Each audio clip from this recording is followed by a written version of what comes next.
Yekshemesh, it's 2020 and Borat 2, or Borat Subsequent Moviefilm, has just released. Already the movie seems to have made a splash and a cultural impact, so it feels like the perfect opportunity to take a trip down memory lane and explore the history of Sacha Baron Cohen's most popular character. This is the 23-year history of Borat, from 1997 to 2020. Officially, Borat Sagdiyev made his debut in the year 2000 on Baron Cohen's breakout TV show, The Alexi Show. But before the official debut of Borat, Baron Cohen had introduced the world to a couple of proto-Borats in his lesser-known early television work. In 1997, on Granada Talk TV, Baron Cohen hosted a show called F2F, a phone-in chat show that also included some sketches. It featured a character called Alexi, hailing from Moldova, who, with his thick Eastern European accent, would hit the streets of London and would struggle through interviews with Londoners, causing some awkward situations. Alexi was the first proto-Borat character, though he was lacking the distinctive mustache and suit that Borat would later don. Can I ask one last favor? That they will appreciate a lot if you sing just the tune with me of the Moldovan national anthem. I think it goes Moldovia, Czechia, Moldovia. No, you just sing the song, the tune, please. In 1998, Alexi would be dumped in favour of a new character who debuted on BBC Two's Comedy Nation. This character, Christo, hailed from Albania this time. He'd be much more similar to Borat than Alexi was, with the mustache and the suit now making their debuts. There we are, you see, stirrups. Yes. So sometimes you have a horse in here, sometimes... Sometimes I have a man pretending to be a horse, or I tell him that he's a horse. Ultimately, Baron Cohen found the greatest success with his Ali G chav/rapper persona. When Ali G got his own show, The Ali G Show in 2000, Borat and also Bruno made their official debuts as secondary characters. Ali G supposedly came across Borat on obscure satellite television whilst waiting for the 10-minute free preview on the Fantasy Channel. Yekshemesh, in US&A, if you want to marry a girl, you cannot just go to her father's house and swap her for 15 gallons of insecticide. Before American woman will allow you in her vagine, you must do something called dating. Unlike Alexi and Christo, Borat is from the Central Asian country of Kazakhstan. Baron Cohen supposedly landed on Kazakhstan because it was a country that no one had heard anything about. So we could essentially play on stereotypes they might have about this ex-Soviet backwater.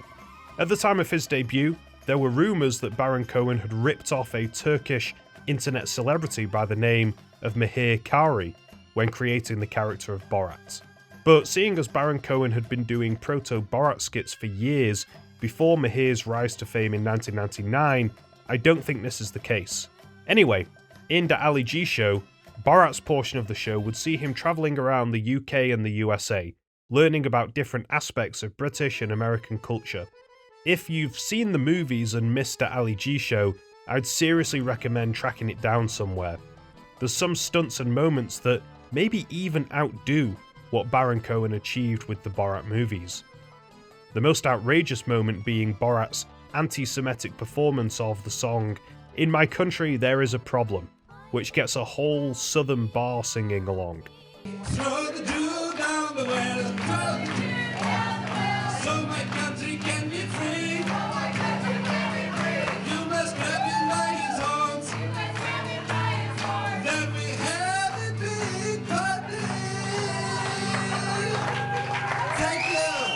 Borat made his official cinematic debut in Ali G in the House in 2002, where he briefly bumps into Ali G and tries to greet him with a signature kiss on the cheeks. Off your batty boy. You're a cocksucker. In 2006, Borat made his second cinematic appearance in the wildly popular Borat, Cultural Learnings of America for Make Benefit Glorious Nation of Kazakhstan. The movie features plenty of cringe-inducing skits, but wrapped around a plot that sees Borat travelling to America to make a humble documentary on American life. He falls in love with Pamela Anderson and travels across the country, from New York to California, in order to meet her, exploring American culture along the way. Although Borat is an anti-Semitic Kazakhstani, the film really serves as an exploration of American culture by showcasing the unscripted reactions of ordinary American folk to this bizarre foreigner. The result is hilarious, with Borat pushing the buttons of his American interviewees perfectly, and occasionally capturing a sinister side to some of the people in the film. The movie ultimately released to massive critical acclaim, and the hype surrounding the movie was no doubt bolstered by Baron Cohen appearing on an absolute gauntlet of promotional appearances on the radio and on American and British TV. All of the appearances were in character, and all of the appearances were hilarious. Not since the days of Spinal Tap has this level of dedication to character been seen. Tell us about you. Let's hear about, what do we need to know about you? My name is Borat Sagdiyev. I'm a journalist. I am a son of Asimbala Sagdiyev and Boltok the rapist. The movie was a commercial and critical success, easily Baron Cohen's biggest project to date, and it catapulted him into being an international superstar. Although moviegoers loved it, virtually everybody featured in the movie took exception to it. For starters, Baron Cohen had to deal with a laundry list of lawsuits from participants who felt they'd been unjustly duped. In an example of a completely ludicrous lawsuit, one random New York subway passenger sued 20th Century Fox for a whopping $2.25 million after he was featured amongst a sea of other passengers in the subway scene where Borat accidentally releases his chicken. The Romanian villagers who play the part of the denizens of Borat's home village, a scene that was filmed in Romania, not Kazakhstan, also filed a lawsuit, claiming they were unhappy being portrayed as incestuous and ignorant. Over in Kazakhstan, the initial reception to the film was negative, to say the least. The film was originally not released in the country and caused controversy, with many claiming Borat had negatively affected the reputation of the country, though opinions on the character have softened since 2006, with some now even claiming Borat has had a net benefit on tourism footfall to the country. Finally, and most tragic of all, the film also led to the divorce of Kid Rock and Pamela Anderson. Accompanying the movie, Borat also released his first book, Borat Touristic Guidings to Glorious Nation of Kazakhstan. In 2007, rumours circulated that a second Borat movie might be in the works, but Baron Cohen shot down the claim by stating the character was actually being retired, as he was now too well known to avoid detection.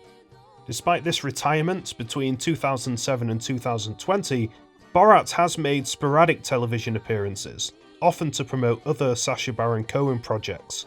In 2007, Borat appeared on British television for comic relief. In 2015, Borat appeared on Jimmy Kimmel Live to promote the movie Grimsby.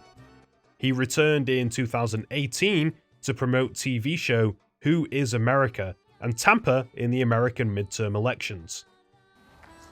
Yaksamash, Russia interfered with the presidential election, but now all eyes are on them. So it's up to Kazakhstan to swing the midterms for Premier Trump. Interestingly, back in 2010, an unauthorized sequel to Borat was in development by Kazakhstani filmmaker Erkin Rakishev, titled My Brother Borat, that would tell the story of an American tourist visiting Kazakhstan and meeting Borat's mentally handicapped brother, Bilo. The film was never completed, however. In August 2020, rumours began circulating again that an official second Borat film was indeed on the way, when Baron Cohen was spotted filming in Borat gear in Los Angeles. This time, the rumours were true. On October 1st, 2020, the first Borat Subsequent Moviefilm trailers hit the internet. Cohen has stated that this sequel was intentionally planned for release before the US election, and is definitively more overtly political than Borat's previous outing. The movie starts with Borat revealing he's been in the Gulag for 15 years after the release of the first movie, due to the poor job he did promoting Kazakhstan to the world. He is eventually released though, with a new, important mission: to deliver Kazakh's #1 porn star, Johnny the Monkey, to Vice President Mike Pence. Proceedings change a little, and Borat ends up trying to deliver his daughter, played by Maria Bakalova, to Pence instead. The film has been accompanied by a new flood of promotion, including Borat's official Twitch debut.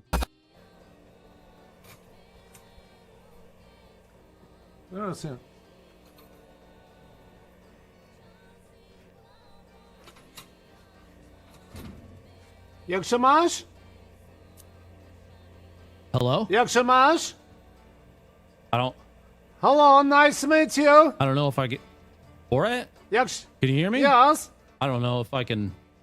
Thank you for allowing me into your OnlyFans I think you might have to double... To get around Borat's immense popularity, a lot of the film sees Borat dressed in various disguises.